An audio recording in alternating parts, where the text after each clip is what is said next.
now you can switch off your camera. Now, first of all, I have to discuss one thing from you. I think many of you have already joined Slack. Is there anyone who has not joined? Is there anyone? Or is there anyone facing some issue while joining the Slack group?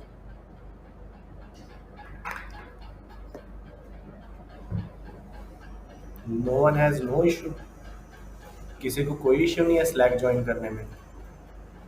Okay then मैं एक चीज़ आपसे discuss करना चाहता हूँ. अगर आप सभी ने Slack ज्वाइन कर लिया है तो आपको Slack पे एक्टिव भी होना चाहिए. फॉर एग्जांपल मैं अपनी स्क्रीन शेयर करता हूँ.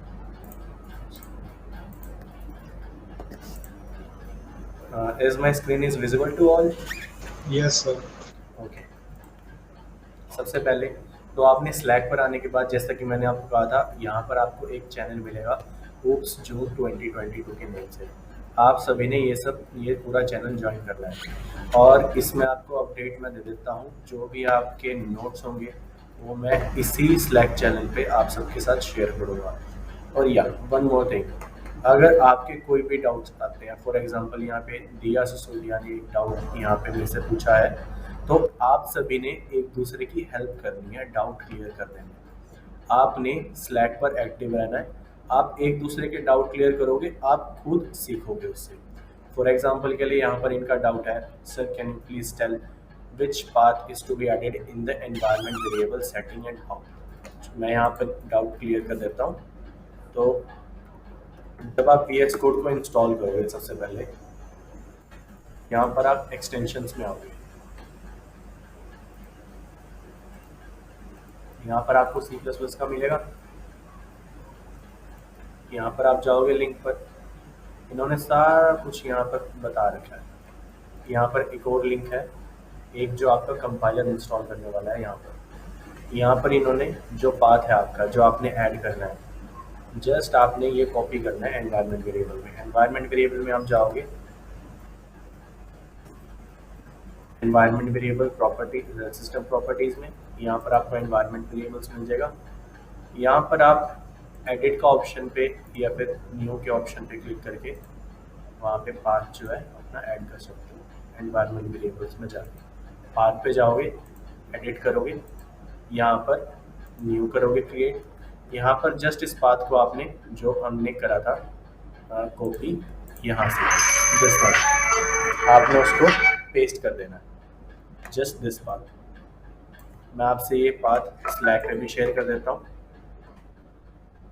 आपने क्या करना है, अगर आप किसी का कोई डाउट आता है, जस्ट आपको यहाँ पर रिप्लाई में जाके उस रिप्लाई के अंदर आपको आंसर करना है, ताकि आपका जो यहाँ पर स्पेस है वो ज़्यादा नहीं गिरेगा और आपको अंडरस्टैंड करने में इजी रहेगा कि क्या डाउट था और उस डाउट का आंसर के अंदर क्या क्या आपकी कन्वर्सेशन हुई है और क्या आपका फाइनल रिजल्ट आया है. इससे आपकी यहाँ पर एक खिचमिच ज़्यादा नहीं होगी, आपको अंडरस्टैंड करने में काफ़ी ईजी होगा. आपने इसी तरीके से अपने डाउट्स यहीं पे पूछने हैं और यहीं पे आपके सारे डाउट्स क्लियर करे जाएंगे और आप सभी ने एक दूसरे की हेल्प करनी है. Is that clear to everyone? Okay sir, can Yes, sir. Send the link to join the Slack. Okay, मैं एक बार Slack ज्वाइन करने का लिंक आपसे दोबारा शेयर कर देता हूँ.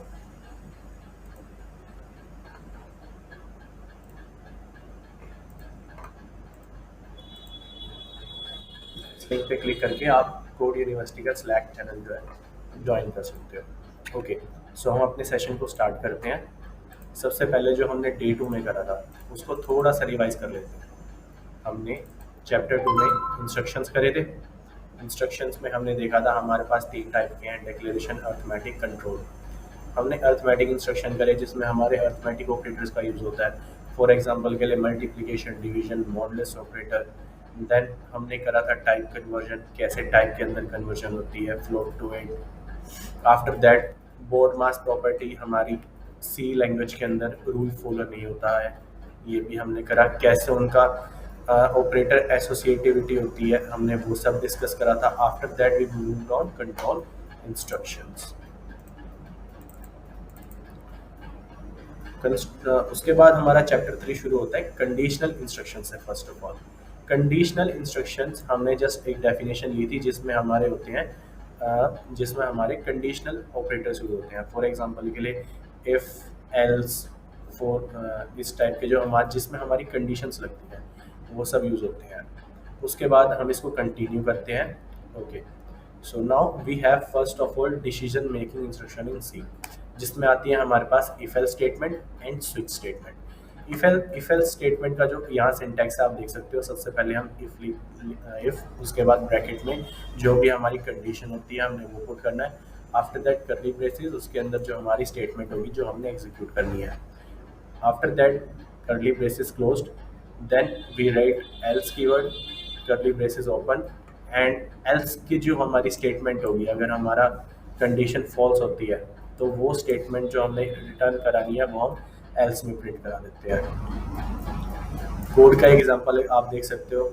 फॉर एग्जांपल हमने यहाँ पे एक वैल्यू ली ए के अंदर 23, उसके बाद हमने कंडीशन लगाई है कि a if it is bigger than 18 then you can drive. यहाँ पर आपने प्रिंट सिंपल सी कराई है।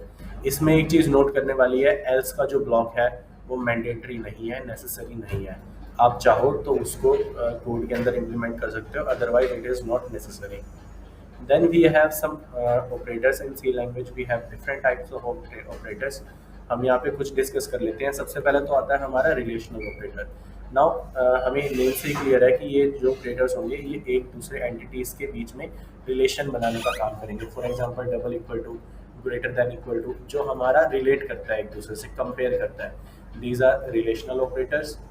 After that logical operators. Logical operators में आते हैं हमारे पास एंड और टाइप के ऑपरेटर्स। नाउ अगर आपने कभी माइक्रो प्रोसेसर्स की इससे पहले आपने कभी पढ़ा है तो उसके अंदर आपने एक कॉन्सेप्ट पढ़ा होगा लॉजिक गेट्स का, जिसमें हम ट्रुथ टेबल क्रिएट करते हैं। ये हमारा कुछ इसी तरीके से वर्क होता है। यहाँ पर हमारा logical operators, for example and operator आप देख सकते हो। यहाँ पे अगर हमारी फर्स्ट वैल्यू 0 है एंड फर्स्ट वैल्यू 1 है एंड सेकंड 0 है और वाइस वर्सा, तो हमारी स्टेटमेंट इसमें होगी फॉल्स। 0 पे भी हमारी फॉल्स होगी, but only 1 and 1 it is evaluated as true. जो हमारा दोनों वैल्यू अगर 1 है तो भी हमारा जो लॉजिक है वो काम करेगा। सिमिलरली अगर हम और ऑपरेटर का देखें, और में हमारा क्या होता है कि हमारी कोई भी एक वैल्यू अगर 1 है तो हम ट्रू रिटर्न करते हैं। अगर दोनों वैल्यू 0 है then it is evaluated as false. Okay guys, उसके बाद एल इफ क्लॉज के बारे में हम देख लेते हैं। फॉर एग्जांपल के लिए अगर हमें एक से ज़्यादा इफ स्टेटमेंट्स उसमें लगाएं, किसी भी एक फंक्शन में लगानी है, तो उसके लिए हमारे पास सिंटैक्स है। हम पहले इफ लिखते हैं, curly braces open, then statement. After that जो हमारी सेकंड कंडीशन होगी वो हम एल्स, उसके बाद इफ लिखेंगे, उसके बाद हमारा curly braces open then close. After that in the end else we can return in statement, we can return in the else statement. उसके बाद यहाँ पर आप एग्जांपल देख सकते हो। लास्ट में हम देखते हैं अपने कंडीशनल ऑपरेटर्स को। A short hand if else can be return using the conditional operator और टर्नरी ऑपरेटर। यहाँ पर हमारा क्या होता है, सबसे फर्स्ट ऑफ ऑल जो आती है हमारी कंडीशन, जो हम लिखते हैं हमारी इफ स्टेटमेंट के अंदर, सबसे पहले condition, after that question mark sign. उसके बाद जो आपने एक्सप्रेशन कराना है प्रिंट, जबकि आपकी स्टेटमेंट ट्रू होगी, जो आपकी कंडीशन है, आपकी कंडीशन जब ट्रू होगी उसके बाद जो आपने एक्सप्रेशन प्रिंट कराना है वो आप यहाँ लिख सकते हो। उसके बाद डबल कॉलन, अगर आपकी स्टेटमेंट आपकी कंडीशन अगर फॉल्स होती है तो आपने उसके बाद कौन सी एक्सप्रेशन प्रिंट कराना है, स्टेटमेंट प्रिंट करानी है, वो आप डबल कॉलन के बाद लिखते हो। ये हमारे टर्नरी ऑपरेटर्स भी कहलाए जाते हैं। Okay, then after that we move on switch case control instructions.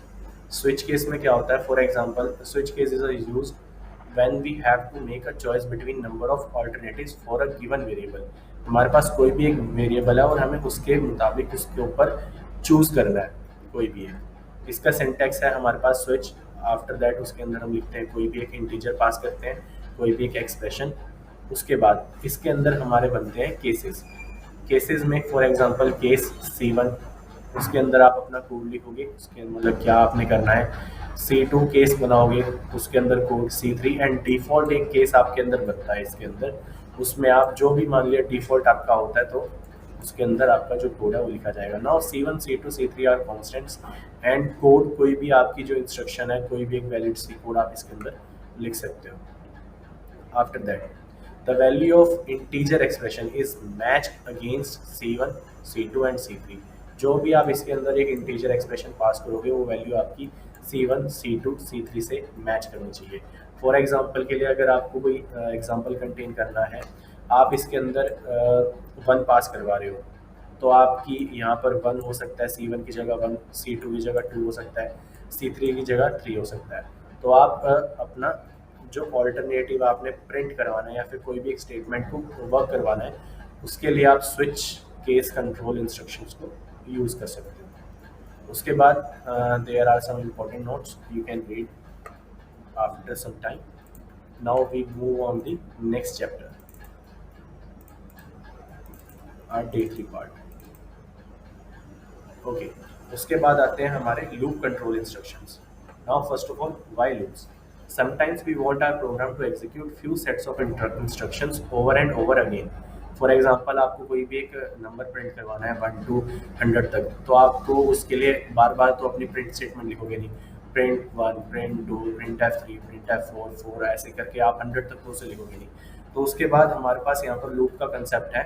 हम लूप्स की मदद से उसको एक कुछ लाइंस के अंदर कंप्रेस करके उस कोड को हम अपनी जो वैल्यूज़ हैं वो मल्टीपल टाइम्स प्रिंट करा सकते हैं। यहाँ पर हमारे पास 3 टाइप्स की लूप्स हैं, while loop, do while loop and for loop, जिसमें से आपकी मैक्सिमम यूज़ होती है फोर लूप। सबसे पहले हम व्हाइल लूप के बारे में देखेंगे। इसका सिंटैक्स हमारे पास सिंपल सा है, जस्ट आपको व्हाइल लिखना है, उसके बाद आपने ब्रैकेट्स के अंदर अपनी कंडीशन लिखनी है। कंडीशन के ट्रू होने पर जो आपका कोड, जो आपका इंस्ट्रक्शन है, कोड होगा जो रन करेगा, वो आपने करली ब्रेसेस के अंदर लिखना है। That's it. आप एक एग्जांपल के लिए देख सकते हो। फॉर एग्जांपल आपने एक इंट वेरिएबल लिया, आई के अंदर आपने 0 पास कर दिया। अगर आप इसके अंदर आप कंडीशन पास कर रहे हो आई, अगर आपका लेस देन 10 है तो आप आई की वैल्यू प्रिंट करा दोगे और उसके बाद आई की वैल्यू इंक्रीमेंट कर दोगे प्लस प्लस इंक्रीमेंट ऑपरेटर से। ये आपका कोड तब तक चलेगा जब तक कि आपकी वैल्यू आई की 10 नहीं हो जाती।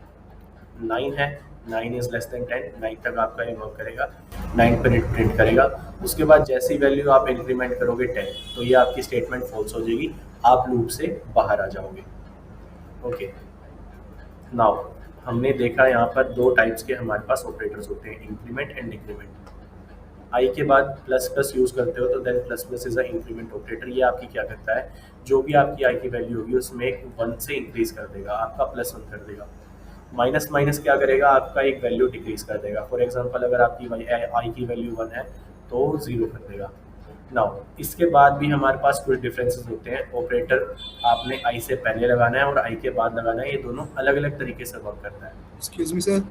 या Sir, can you do this in compilers so as we get the thought of it?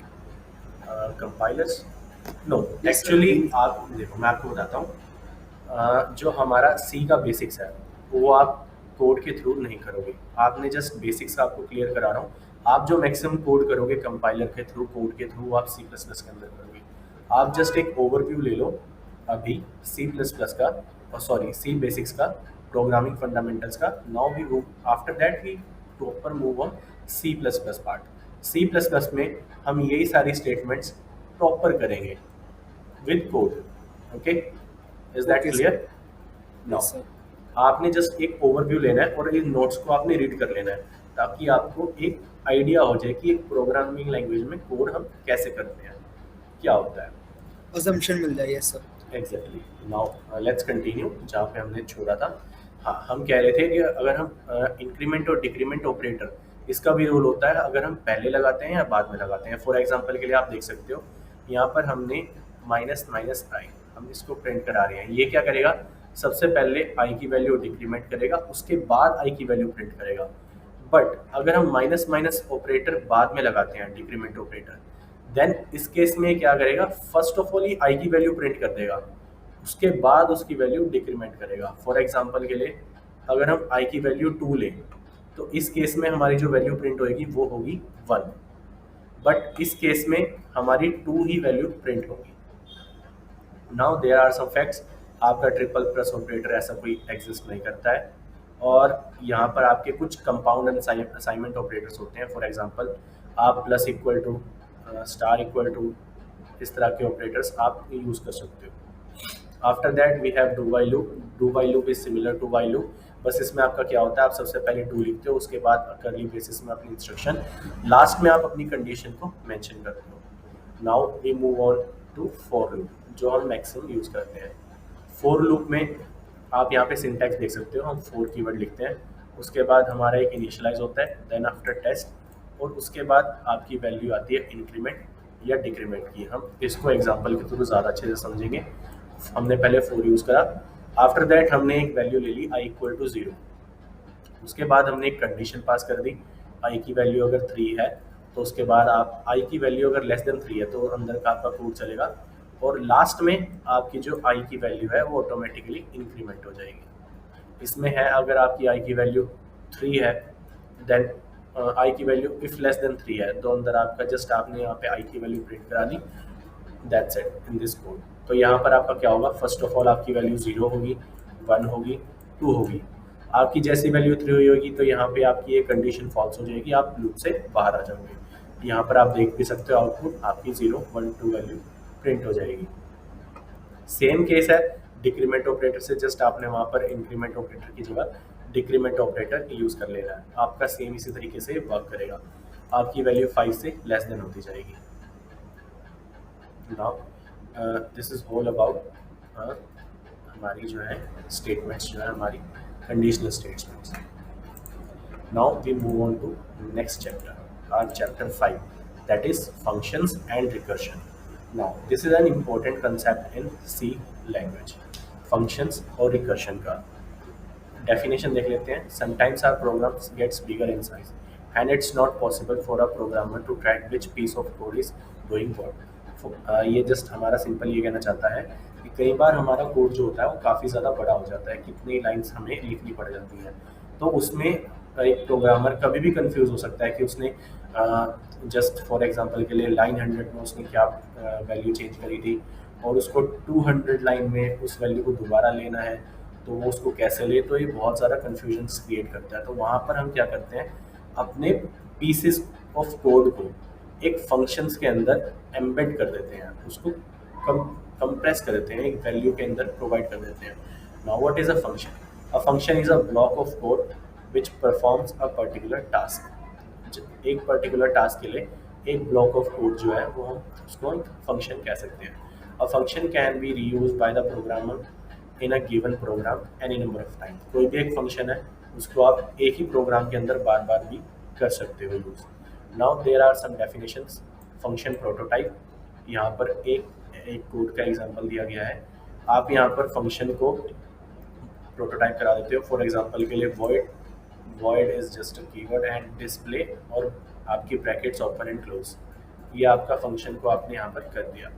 उसके बाद आपका int main is also a function, यहाँ पर आप जो डिस्प्ले फंक्शन को कॉल कर रहे हो जो आपने फंक्शन बाद में बनाया है। उसके बाद यहाँ पर आता है हमारा फंक्शन डेफिनेशन। फंक्शन डेफिनेशन होता है जो भी हम एक फंक्शन के अंदर कोड ऑफ पार्ट जो भी हम लिखते हैं, that is function definition. Same यहाँ पर इसकी डेफिनेशंस भी दी गई हैं, इनको आप देख सकते हो। After that some important points. Execution of a C program starts from main function. आपका जो मेन फंक्शन है वो हमेशा आपको क्रिएट करना है सी प्रोग्राम में, और आपका जो एग्जीक्यूशन होगा सी प्रोग्राम का वो मेन फंक्शन से ही हमेशा स्टार्ट होगा, किसी और फंक्शन से नहीं होगा। A C program can have more than one function. आप कितने भी नंबर ऑफ फंक्शंस उसके अंदर क्रिएट कर सकते हो। Every functions gate called directly और इनडायरेक्टली फ्रॉम मेन। आपका जो भी काम होगा डायरेक्टली इनडायरेक्टली मेन फंक्शन से ही होगा। There are two type of functions in C, let's talk about it later. Now type of functions, library functions, commonly required functions group together in a library file on a disk. हमारी कुछ library files होती हैं, उसके अंदर कुछ functions लिखे होते हैं, उसको हम यूज़ करते हैं, these are called library functions. After that user defined functions. User defined functions वो होते हैं जो हम अपने कोड के अंदर खुद से डिफाइन करते हैं। Now, why use functions? To avoid rewriting the same logic again and again, क्योंकि हम जानते हैं कि हमारा फंक्शन जो है उसको हम बार बार यूज़ कर सकते हैं, तो इसलिए हमारा एक रीराइटिंग का जो लॉजिक है वो हमारा यहाँ पे रिजॉल्व होता है। To keep track of what we are doing in a program. अगर हमने किसी एक सिमिलर टास्क के लिए हमने एक फंक्शन बना दिया तो हमारे लिए ईजी हो जाता है अंडरस्टैंड करना कि ये फंक्शन हमारा क्या परफॉर्म करेगा। Now the third point is to test and check logic independently. जैसा कि हम जानते हैं कि फंक्शंस हमने क्रिएट कर दिया तो हम उसको अलग से टेस्ट भी कर सकते हैं, चेक भी कर सकते हैं और उसका logic independently. Now passing value to a function. जब भी हम फंक्शन कॉल करते हैं तो उसके अंदर हम कुछ वैल्यूज़ अगर हमें पास करनी है, फॉर एग्जांपल हमने एक वैल्यू क्रिएट करी हमारे एक मेन फंक्शन के अंदर, हमने दो वैल्यूज़ क्रिएट करी इंटीजर ए एंड बी, और हम चाहते हैं कि वो हम एक सम नाम के फंक्शन में उसको पास कर दें, और सम क्या करेगा हमारा उस फंक्शन को, वो उन दोनों वैल्यूज़ को ऐड कर देगा। सो यहाँ पर हमारे पास कुछ सिंटैक्स ऐसे है, यहाँ पर हम एक सबसे पहले हम जब भी फंक्शन को बनाते हैं सबसे पहले उसके अंदर वैल्यूज़ हमारी पास कर देंगे। नाउ यहाँ पर इंट जो है आपका कीवर्ड, यहाँ पर आपको ये लिखना ज़रूरी है ताकि ये पता चले कि ये कौन सी टाइप की वैल्यूज़ इस फंक्शन के अंदर आ रही है फंक्शन कॉल के दौरान। इसके अंदर हमने दो वैल्यूज़ ली, int A int B. After that हमने एक यहाँ पर वेरिएबल बनाया इंट सी के नाम से। सी के अंदर हमने क्या करा, ए और बी की वैल्यू प्लस कर दी और रिटर्न कर दी सी की वैल्यू। सो यहाँ पर हमने देखा कि हम कैसे एक फंक्शन के अंदर वैल्यूज़ को पास कर सकते हैं। Now a function can return only one value at a time. एक फंक्शन है वो एक ही वैल्यू को एक टाइम पे रिटर्न करेगा, ए से ज़्यादा नहीं करेगा। उसके बाद if the past variable is change inside the function call does not change the value of a calling function. Now यहाँ पर हम एक एग्जांपल से इसको समझते हैं। जैसे कि हमारे पास हमने एक फंक्शन बनाया चेंज नाम से। यहाँ पर हमने क्या करा, उसके अंदर एक वेरिएबल पास कर दिया ए की वैल्यू यहाँ पर 77 है और रिटर्न कर दिया हमने 0। नाउ एक हमने बनाया मेन फंक्शन के अंदर वेरिएबल बी नाम से जिसके अंदर हमने वैल्यू पास करी 22। नाउ अगर हम उसके बाद चेंज फंक्शन जो हमने ऊपर डिफाइन करा उसको कॉल करते हैं और उसके अंदर बी की वैल्यू पास कर देते हैं। नाउ बी की वैल्यू यहाँ पर हमारी ए के अंदर आ जाएगी और ए हमारा उसके बाद हो रहा है 77। नाउ अब हम सोचेंगे कि हमारी जो बी की वैल्यू है नाउ 77 हो जाएगी, बट नो, हमारी बी की वैल्यू जो हमने यहाँ ऊपर डिफाइन करी है वो चेंज नहीं होगी। फंक्शन कॉल होने के बाद, ख़त्म होने के बाद, जब हम दोबारा से एक अलग नेक्स्ट इंस्ट्रक्शन लिखेंगे उसके अंदर अगर हम बी की वैल्यू प्रिंट कराते हैं तो वो 22 ही निकलेगी, वो चेंज होकर 77 नहीं होगी। Is that clear to everyone? I am not getting any response. Is that clear to everyone? Yes, sir. Yes, sir. Sir, can you explain once again, sir? Yeah, Yes, sir. I can explain once again. ये important है point, एक बार दोबारा समझ लो। यहाँ पर हमने सबसे पहले एक फंक्शन बनाया चेंज नाम से, इंटीजर टाइप का फंक्शन है, इंटीजर वैल्यू ही रिटर्न करेगा। उसके अंदर हमने एक वेरिएबल पास कर दिया ए नाम से। ए क्या कर रहा है, ए की वैल्यू उसके फंक्शन के अंदर हम 77 वैल्यू उसके अंदर स्टोर कर रहे हैं और रिटर्न हम 0, कुछ रिटर्न नहीं कर रहे हैं। उसके बाद हम अपने मेन प्रोग्राम के अंदर आते हैं, हम एक बी नाम से एक वेरिएबल को क्रिएट करते हैं और उसके अंदर 22 वैल्यू जो है पास कर देते हैं। उसी मेन फंक्शन के अंदर हम चेंज नाम का जो हमने ऊपर फंक्शन बनाया था उसको कॉल करते हैं और उसके अंदर जो हमारी 22 वैल्यू है उसको पास कर देते हैं एक बी फंक्शन, बी वेरिएबल के थ्रू। नाउ यहाँ पर हमारा आ गया ए के अंदर वैल्यू अब हमारी 22 आ चुकी है। उसके बाद हमारी वैल्यू रीराइट होती है, ए के अंदर आ जाता है हमारा 77 और हमारा रिटर्न कुछ नहीं होता है यहाँ पे। तो नाउ ये एक मेजनर है कि हमारी बी की वैल्यू थी चेंज हो चुकी है, बट एक्चुअल में जो हमने बी की वैल्यू जिसमें हमने 22 पास करा था वो रियल में चेंज नहीं होगी, वो चेंज नहीं होगी। दोबारा से रिमाइंड करा देता हूँ, जो हमारी बी की वैल्यू है वो हमारी चेंज फंक्शन को कॉल करने से चेंज नहीं होगी। उसके बाद अगर हम बी की वैल्यू जस्ट प्रिंट करते हैं तो वो 22 ही दिखाएगा, ना कि 77। Now is that clear? Yes, sir. Okay, so Sir, can you repeat this? Again Yes, sir.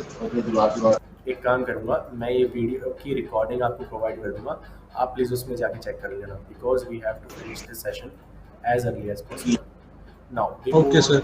Now we move on recursion. What is a recursion? Recursion is a function defined in C can call itself. मतलब एक function जो अपने आप को ही बार बार call करेगा।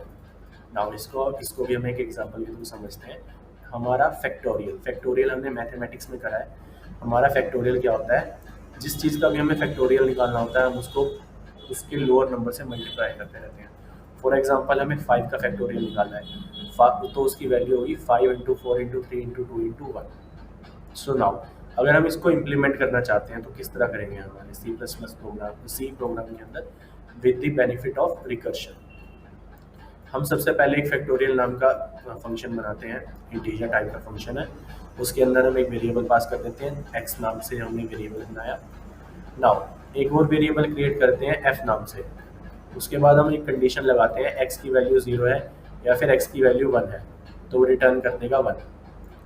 Otherwise हम यहाँ पर रिटर्न करा रहे हैं क्या, x multiply by what, factorial. Now factorial हमने यहाँ पर फंक्शन बनाया है, ये दोबारा से अपने आप को ही अंदर कॉल करेगा। और फैक्टोरियल के अंदर हम क्या पास कर रहे हैं, एक्स माइनस 1।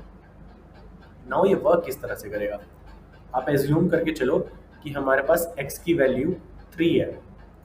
उसके बाद यहाँ पर आप देख सकते हो x की वैल्यू 0 और x की वैल्यू 1। तो यहाँ पर हमारे पास दोनों वैल्यूज़, हमारी लॉजिक जो है वो फेल हो गया है। तो ये रिटर्न क्या करेगा, 1 रिटर्न नहीं करेगा, ये एल स्टेटमेंट पे जंप करेगा। नाउ हमारा जो 3 हमने x की वैल्यू एज्यूम करी थी 3 अब क्या होगा, 3 मल्टीप्लाई किससे होगा, दोबारा से फैक्टोरियल फंक्शन कॉल होएगा और नाउ उसके अंदर वैल्यू के पास होगी 2। नाउ अब यहाँ पर दोबारा आ जाते हैं, हमारी वैल्यू क्या आ गई, 2 आ गई x के अंदर वैल्यू 2 आ गई। यहाँ पर आप देख सकते हो अच्छे से, यहाँ पर इन्होंने एक 5 का एग्जांपल लेके कॉल कराया है। Now 5 multiply by factorial of 4। अब 4 क्या करेगा, यहाँ पर जाएगा, 4 की वैल्यू क्या हुई, दोबारा से ये दोनों स्टेटमेंट फॉल्स हुई और दोबारा एल्स के ऊपर जंप करेगा। नाउ 4 मल्टीप्लाई किससे होगा, 3 से। तो यही पैटर्न हमारा आगे चलता जाएगा, 5 मल्टीप्लाई 4 से, 4 वो दोबारा कॉल करेगा 3 को, 3 की वैल्यू भी हमारी फेल होगी, वो 2 पे जाएगा। नाउ 2 के बाद हमारा जो वैल्यू होएगी फैक्टोरियल 1 पे आएगी। नाउ अब हम यहाँ पे क्या 1 पास कर रहे हैं और यहाँ पे हमने एक कंडीशन क्या ली है, x की वैल्यू या तो 0 है या फिर 1 है, तो वो रिटर्न कर देगा 1। तो यहाँ पर हमारी फैक्टोरियल 1 की जो वैल्यू होगी वो रिटर्न कर देगा 1 और हमारे पास जो फाइनल आउटपुट होगी वो इस तरीके से आएगी, that is the value of 5 factorial. इस तरीके से हम अपने रिकर्शन को फॉलो कर सकते हैं, रिकर्शन के प्रोसेस को। Now some important notes, recursion is sometimes the most direct way to code an algorithm, most direct। Second, the condition which does not call the function any further in a recursion function is called as the base condition। Third point, sometimes due to a mistake made by a programmer, a recursive function can keep running without returning, resulting in a memory error। For example के लिए हम इसको समझते हैं, अगर हमने गलती से यहाँ पर कोई भी एक मिस्टेक कर दी और यहाँ पर हमने फैक्टोरियल x माइनस 1 की जगह x को ही पास कर दिया, तो क्या होगा, हमारा बार बार उसी को मल्टीप्लाई करता रहेगा। यहाँ पर हमारा 5, यहाँ 4 नहीं आएगा, हमारा 5 ही आ जाएगा और वो 5 into 5 into 5 into 5 up to end, जो कि हमारी मेमोरी स्पेस को कवर करता रहेगा और लास्ट में हमें क्या मिलेगा, एक मेमोरी एरर। That's it. तो रिकर्शन अगर हमें यूज़ करना है तो सर कंप्यूटर हैंग भी हो सकता है?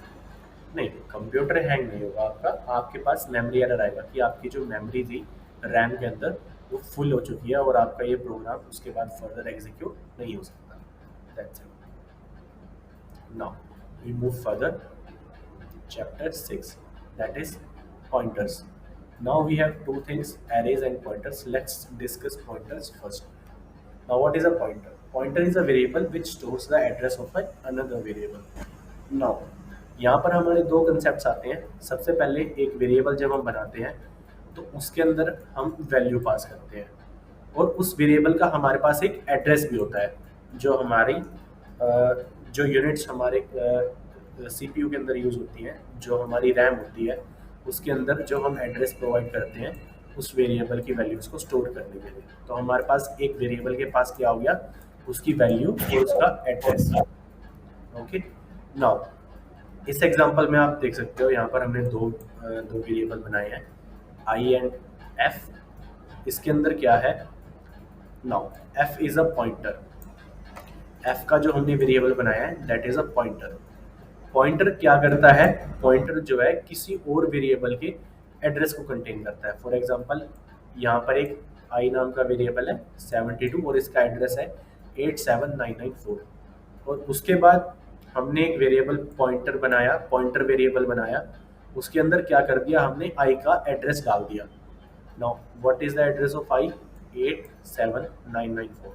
नाउ ये एक वेरिएबल है, पॉइंटर वेरिएबल है, तो इसका भी एड्रेस होगा और उसका एड्रेस क्या होगा, लेट्स सपोज 87998।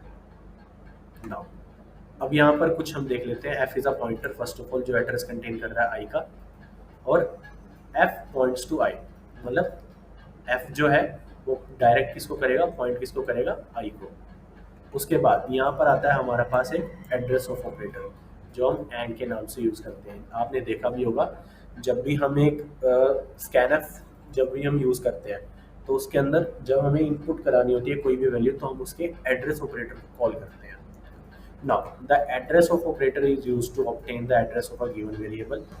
फॉर एग्जांपल अगर यहाँ पर हम देख लेते हैं एड्रेस आई अगर हम लिखते हैं और इसकी वैल्यू प्रिंट कराते हैं तो हमारे पास एड्रेस ही उसका प्रिंट होगा 87994। अगर हम एफ का एड्रेस प्रिंट कराते हैं तो हमारा जो एफ का एड्रेस होगा दैट इज 87998 वो प्रिंट होगा। उसके बाद जब हम इसको प्रिंट कराएंगे तो हमें एक फॉर्मेट स्पेसिफायर देना होगा। अब हमारा जो पॉइंटर के लिए फॉर्मेट स्पेसिफायर होता है वो है हमारा %u। जैसे हम इंटीजर के लिए लिखते थे %d, पॉइंटर के लिए हम यूज़ करते हैं %u। और अगर हमें वैल्यू प्रिंट करानी है उस एड्रेस पे जो पड़ी हुई है तो उसके लिए हम यूज़ करते हैं स्टार ऑपरेटर।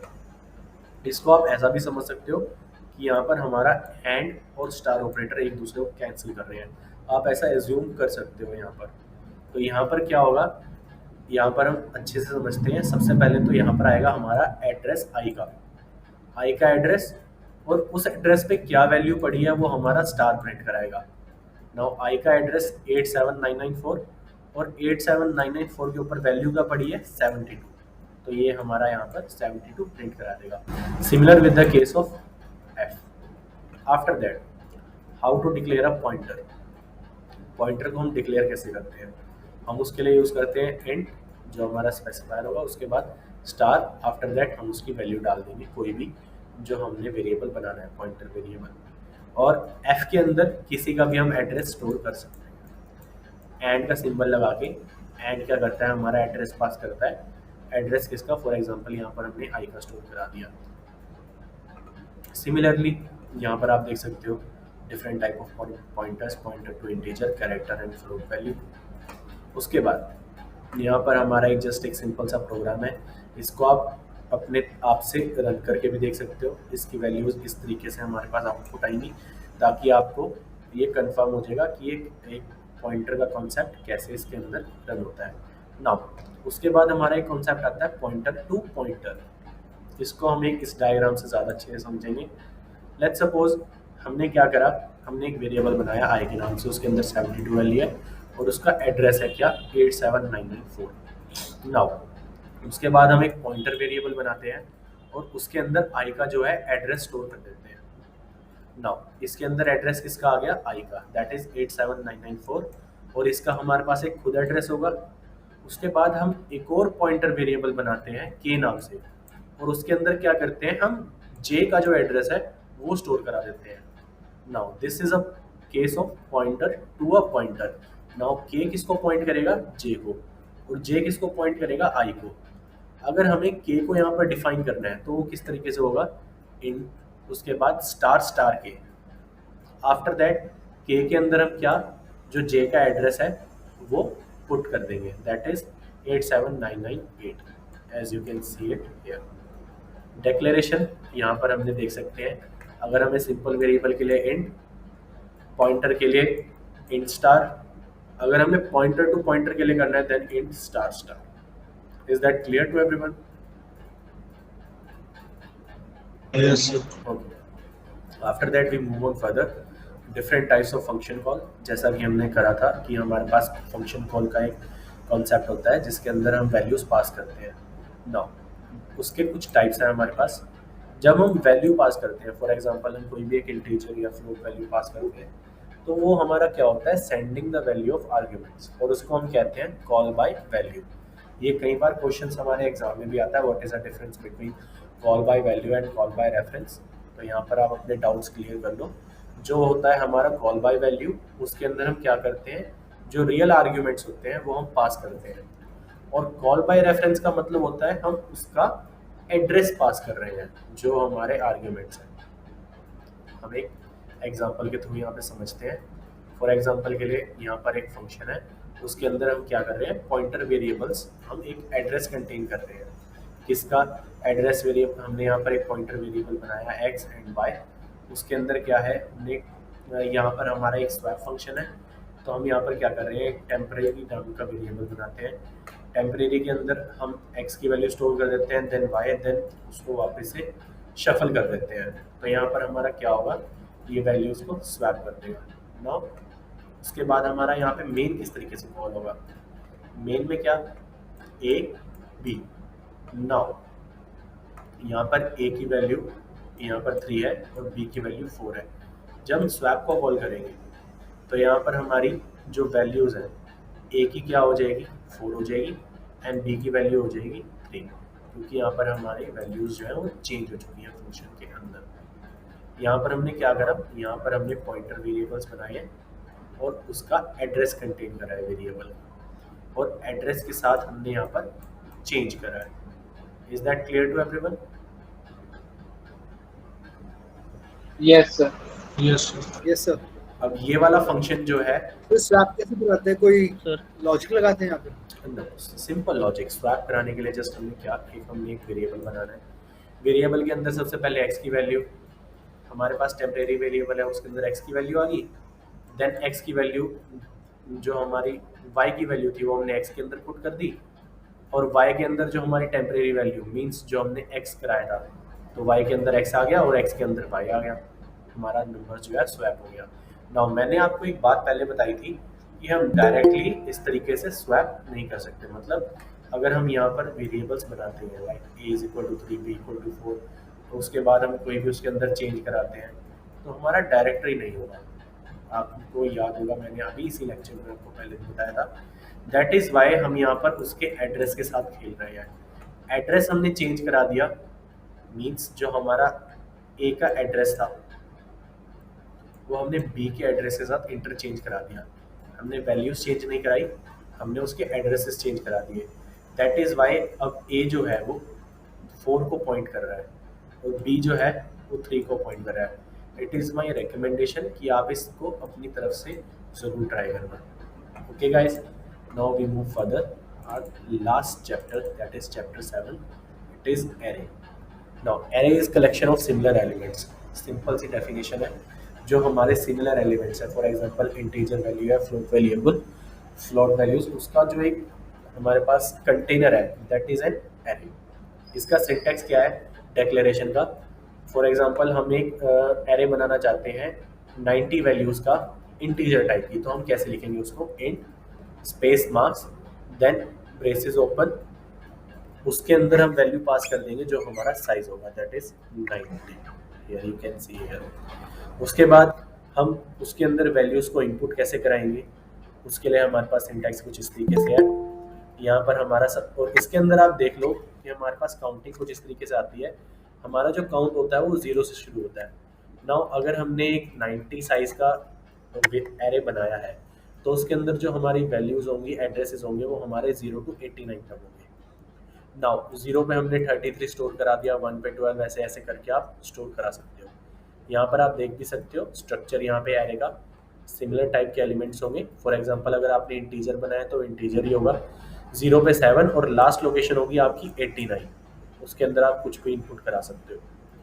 टोटल एलिमेंट्स कितने हैं, 90 हैं 0 से 89 तक, जो कि यहाँ पर आपने एक बार डिक्लेरेशन भी देख लिया है इस चीज़ का। आफ्टर दैट एक्सेसिव एलिमेंट्स, अगर मान लिया आपने कोई भी एक वैल्यू को इनपुट कराना है, उसके लिए हम क्या कर सकते हैं, हम एड्रेस वेरिएबल यूज़ करेंगे और वहाँ का जहाँ पे हमने वैल्यू को स्टोर कराना है, फॉर एग्जांपल जीरो नंबर पे वो पास कर देंगे, तो उसके अंदर हमारा जो इनपुट है आ जाएगा। सिमिलर फॉर प्रिंट वैल्यू, अगर हमारा एरे इंटीजर टाइप का है तो परसेंट हम यहाँ पर यूज़ कर सकते हैं, जो हमारी 0 नंबर पे वैल्यू पड़ी है एरे की प्रिंट कराने के लिए। आफ्टर दैट इनिशियलाइजेशन हमारा कुछ और अच्छे तरीके से भी हो सकता है डिक्लेरेशन में। अगर यहाँ पर हम यूज़ करते हैं, फॉर एग्जांपल हमने एक CGPA नाम से वेरिएबल एरे बनाया, एरे वेरिएबल, उसका हमने वैल्यू साइज क्या रखा, 3 रखा, तो यहाँ पर हम करली ब्रेसेस के थ्रू भी उसके अंदर डायरेक्टली वैल्यूज पास कर सकते हैं with separated commas. Float type का हम यहाँ पर एग्जांपल आप देख सकते हो, यहाँ पर हम चाहें तो साइज मेंशन ना करें, वो अपने आप से साइज को है अटेन कर लेगा। यहाँ पर हमने फॉर एग्जांपल के लिए 33 एंड 40 पास करा है। After that array in memory, consider this array. यहाँ पर हमने एक एरे बनाया जिसके अंदर हमने 3 वैल्यूज स्टोर कराई। नाउ एक इंटीजर जो है 4 बाइट्स की स्टोरेज जो है वो गेन करता है। इंटीजर जो हमारा होता है 4 bytes total memory space cover करता है। तो यहाँ पर हमारी मेमोरी स्पेसेस कुछ इस तरीके से वर्क करेंगी, आप देख सकते हो। यहाँ पर जो हमारा 1 होगा, जो हमारा 0 वैल्यू है, ARR 0 अगर हम देखें जिसके अंदर हमारा 1 पड़ा हुआ है, तो उसका जो एड्रेस होगा वो कुछ इस तरीके से होगा। लेट्स सपोज कि ये 62302 है। तो उसके बाद जो हमारा ARR 1 जो हमारा 2 पड़ा है, तो उसका एड्रेस क्या होगा, just 4 bytes after that previous one. यहाँ पर आप इसको इसके अंदर 4 प्लस कर दोगे तो वो सेम हमारा जो एड्रेस है इस तरीके से वर्क करेगा। और ये कंसेप्ट एड्रेस वाला आप यूज़ करते हो मैक्सिमम पॉइंटर्स में, जो आपने पिछले चैप्टर्स के अंदर देखा।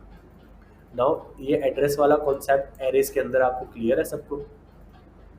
किसी को भी डाउट हो तो अभी पूछ सकते हैं। Clear, sir. Okay, now I think it is clear. After that we move on pointer arithmetic. Now what is a pointer arithmetic? A pointer can be incremented to a pointers to the next memory location of that time. Example से समझते हैं। यहाँ पर हमने एक int नाम का variable लिया, सबसे पहले उसके अंदर 32 पास करा दिया। उसके बाद हमने एक पॉइंटर वेरिएबल बनाया जिसके अंदर हमने एड्रेस पास कर दिया i। लेट्स सपोज अब a की वैल्यू है हमारी 87994, जो कि हमारा एड्रेस किसका है, i का। यहाँ पर आप देख सकते हो i नाम का वेरिएबल है, 32 उसके अंदर वैल्यू है और उसका एड्रेस ये है। a स्टार के जो हमारा a है पॉइंटर वेरिएबल है, उसके अंदर वैल्यू आ गई किसकी, i के एड्रेस की। नाउ उसके बाद हम यहाँ पर एक इंक्रीमेंट ऑपरेटर यूज़ करते हैं, ठीक है। तो इंक्रीमेंट ऑपरेटर यूज़ करने के बाद हमारी जो a की वैल्यू होगी वो क्या होगी, यहाँ पर आप देख सकते हो a की वैल्यू होगी हमारे पास 87998। नाउ इंक्रीमेंट ऑपरेटर क्या करता है, इंक्रीमेंट ऑपरेटर आपको पता है कि हमारा +1 करता है, तो यहाँ पर इन्होंने +1 नहीं करा, +4 करा है। एज यू नो हेयर, यहाँ पर आप देख सकते हो, यहाँ पर इसने क्या करा है, वैल्यू में +4 करा है। क्यों, ताकि वो दूसरे पॉइंटर के ऊपर पॉइंट करे। और इसने ऐसा क्यों करा, क्योंकि हमारा जो एक इंटीजर वेरिएबल है वो 4 बाइट्स की स्टोरेज कवर करता है। सिमिलरली अगर आप यहाँ पे कैरेक्टर करोगे, कैरेक्टर जो है हमारा 1 बाइट की स्टोरेज कवर करता है, तो यहाँ पर वो +1 ही होगा। फ्लोट, डबल या किसी और टाइप्स के कीवर्ड्स यूज़ करोगे तो ऑब्वियसली उनकी मेमोरी एलोकेशंस डिफरेंट होती है, तो उसमें A++ जो ऑपरेटर है, ++ ऑपरेटर है, कुछ डिफरेंट टाइप से वर्क करेगा। I think pointer arithmetic is clear to everyone. Okay guys, now after that accessing array using pointers. Pointers की मदद से हम कैसे एरे को एक्सेस कर सकते हैं, यहाँ पर आप देख सकते हो। यहाँ पर हमने कोई भी एक पॉइंटर वेरिएबल बनाया, लेट्स सपोज इंडेक्स है हमारे पास एरे का 1 0 1 2 3। उसके बाद हमने क्या करा, पॉइंटर वेरिएबल बनाया और इसको पॉइंट करा दिया इसके 0 पे। After that if pointer points to index 0 then pointer ++ will point to index 1। I think it is clear to everyone. जब हम ++ ऑपरेटर इसके अंदर अरिथमेटिक ऑपरेटर यूज़ करेंगे तो उसके बाद वो इस वाले जो 1 है नेक्स्ट वेरिएबल है उसके ऊपर पॉइंट करना शुरू कर देगा। आप यहाँ पर एग्जांपल के थ्रू भी देख सकते हो। एक इंटीजर नाम का पॉइंटर है, उसके अंदर हम एड्रेस किसका स्टोर करा रहे हैं, जो हमारा इनिशियल, जो हमारा जीरो वैल्यू है एरे का, उसको। नाउ अगर हम पॉइंटर को प्लस प्लस करते हैं और उसके बाद हम वैल्यू प्रिंट कराते हैं उसकी, तो ये क्या प्रिंट करके देगा, हमें 9 प्रिंट करके देगा। स्टार ऑपरेटर हमने यूज करा है ताकि हम उसकी वैल्यू प्रिंट करा सकें। Is that clear to everyone? Accessing array using pointer is clear to everyone? Yes, sir. Yes, sir. Yes, sir. उसके बाद हमारा एक कंसेप्ट आता है मल्टी डायमेंशनल एरे का। हमारे पास एरे 2-3 डायमेंशंस में भी हम यूज़ कर सकते हैं। यहाँ पर एक एग्जांपल देख सकते हो आप 2 डायमेंशनल एरे का। जस्ट आपने क्या करा, उसके अंदर एक और डायमेंशन ऐड करने के लिए एक और स्क्वायर ब्रैकेट के अंदर वैल्यूज कुछ पास कर दी। यहाँ पर हमारा सिंटेक्स कुछ इस तरीके से वर्क करेगा। आप करली ब्रेसेस ओपन करोगे, क्लोज करोगे, उसके बाद दोबारा से करली ब्रेसेस ओपन करोगे और आप प्रॉपर उसकी वैल्यूज जो है ग्राफ या ट्री के थ्रू प्रॉपर उसके अंदर पास करोगे। It is a 2 dimensional array. Similarly आप 3 डायमेंशनल एरे भी बना सकते हो। जस्ट आप यहाँ पर एक दोबारा से स्क्वायर ब्रैकेट के अंदर उसको यूज़ करके एक दोबारा से एक और क्रिएट कर लोगे एरे, और उसके अंदर एक और करली ब्रेसेस के अंदर आपकी वैल्यूज़ जो है वो पास होगी। यहाँ पर आपका जो स्ट्रक्चर बनेगा मैट्रिक्स की तरह कुछ स्ट्रक्चर बनेगा, और इसको आप मल्टी डायमेंशन एरे को मैट्रिक्स मल्टीप्लिकेशन के कुछ कॉन्सेप्ट्स के अंदर यूज़ कर सकते हो, जो कि आपने आई थिंक 12th क्लास के अंदर भी स्टडी करा होगा। Now this is the end of today's class. Is there any doubt anyone can ask? किसी को लेक्चर में कोई भी डाउट?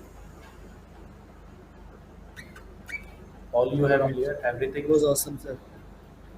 ओके, सो ये notes. Excuse me, sir.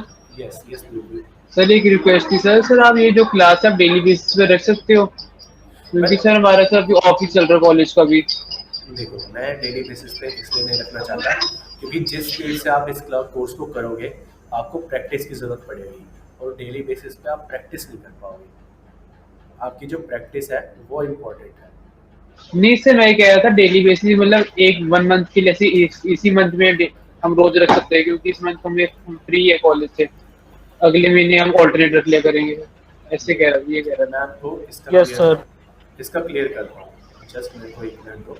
For example के लिए मैं आपको कुछ असाइनमेंट्स दूंगा, और उस असाइनमेंट्स को आपको सॉल्व करने के लिए ऑब्वियसली ज़रूरत पड़ेगी अपने माइंड की, उसको आप टाइम देना पड़ेगा, उसके अंदर सारा कुछ होगा, तो वो आप ऑल्टरनेट डेज पे करोगे। आगे C++ के जो कॉन्सेप्ट्स होंगे वो C से थोड़े से मुश्किल होंगे, उसको समझने के लिए हमारे कुछ डाउट क्लियरिंग सेशंस भी होंगे, तो वो हमें ऑल्टरनेट डेज पे कवर करने पड़ सकते हैं। एंड यस, अबाउट सैटरडे आपका असाइनमेंट वर्क होगा, और असाइनमेंट वर्क के थ्रू हमारा जो प्रोजेक्ट प्रेजेंटेशन, अगर हम कोई गाइडेड प्रोजेक्ट करते हैं तो ऑब्वियसली वो हम सैटरडे के अंदर रखेंगे। तो आपके जो डेज हैं वो ऑलरेडी कवर्ड है, आप ये समझ के चलो। Is that clear Dhruv and Sania? Okay sir. Starting में आप इसको शुरू करो थोड़ा। आई थिंक अगर आपने सी पहले कर रखा है तो उसके बाद आप सी के जो बेसिक्स हैं उसको दोबारा से क्लियर कर लो, 1-2 कोड है उसको ट्राई कर लो, वो आपको हेल्प करेगा आगे C++ के लिए, क्योंकि C++ में कुछ कॉन्सेप्ट्स ऐसे हैं समझ नहीं आते हैं, कुछ हैं उसके कॉन्सेप्ट्स भी हैं उसके अंदर जो कई बार बच्चों को कंफ्यूज कर देते हैं। तो उसको जो हम करेंगे वो स्पीड के साथ करेंगे, और उसमें आपके डाउट आने के चांसेस 100% है। तो वो चीज़ करने के लिए, प्रैक्टिस करने के लिए हमें ऑल्टरनेट डेज की जरूरत पड़ेगी। Now Yes, sir. अब मेरे को ये बताओ, इज देयर एनीवन, कोई है जो हमारा स्लैक चैनल पे कनेक्ट नहीं हुआ है? आई थिंक कोई नहीं है। सो मैं आपको ये चाहूँगा कि आप अपनी तरफ से सबसे पहले कुछ कोड जो है, फॉर एग्जांपल के लिए जो नोट्स में दे रखा है उसे ट्राई करो, अपनी तरफ से ट्राई करो। उसके बाद अगर आप मान लिया किसी को कोई भी डाउट होता है, जस्ट अपना स्लैक चैनल के ऊपर पोस्ट करो, एक दूसरे के डाउट क्लियर करोगे, जो एरर्स हैं उनको रिजॉल्व करोगे, उसी से आप सीखोगे। तो ये मेरी रिक्वेस्ट है कि अपनी तरफ से थोड़ी सी प्रैक्टिस करना साथ साथ में, और कोई भी अगर डाउट्स आते हैं स्लैक पे शेयर करना, और स्लैक पे एक्टिव रहना। अगर यस कोई भी मान लिया आपका एक डाउट आता है, फॉर एग्जांपल के लिए किसी का एक डाउट है और वो एक दिन के अंदर किसी से भी मतलब क्लियर नहीं हो पाता है, एंड में जाके वो ओपन ही रहता है इशू, देन उसका आंसर मैं आपको एक दिन के बाद कंफर्म दे दूँगा, that is not an issue. Like अगर यहाँ पर हमारे जैसे कि आप देखते हो कुछ सिंपल सेटअप के रिलेटेड कुछ क्वेश्चंस होते हैं, तो वो आपने एक दूसरे की हेल्प करके रिजॉल्व कराने हैं। I think it is clear to everyone. Okay guys? Yes, sir. Yes sir. Now आपका जो नेक्स्ट सेशन होगा वो होगा आपका वेडनेसडे को। So that is all for today. Thank you guys, you can leave this meeting now. Thank you sir. Thank you. Thank you, sir. Thank you, sir.